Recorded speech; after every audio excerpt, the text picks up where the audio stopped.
All right, here she is, 1940 Chevy, two-door, Master Deluxe, because that's what it says on the car, two-door coupe. So this car had been sitting in the same spot since 1955. It had been in the same family since 1947. It is an Alaska car with the title from 47, from the territorial DMV, which is super cool. The engine is free. We stuck the rod through to the block and turned it just maybe an eighth of a turn, so we know that the engine's free. Original color is black.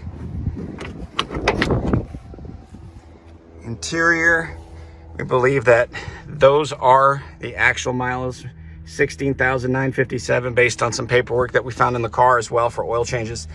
Clock, radio delete, heater down below. Looks like it's 3 on the tree. I love the running boards. This car looks so gangster. So trunk, got a spare, 2 spares. There's the turnover to crank your car.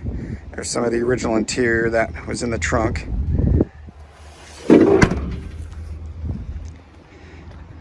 And here's the passenger side.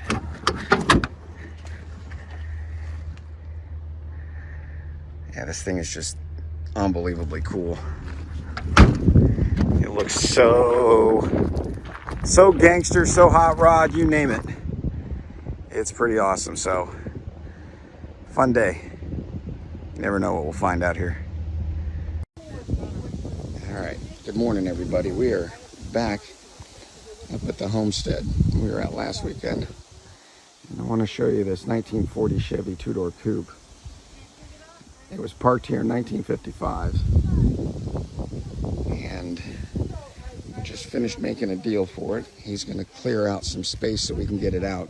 We got to move a bunch of steel to get it out. But this one will be back at the shop here real soon. It's a great start for a hot rod. Really solid. Got a little crink in the back end here and a little bit of rust damage in the trunk, but everything else is super solid. There's no rust through any place else. The doors are pretty solid all the way through. Floor is solid. So this is pretty fun. We'll see what else we can find.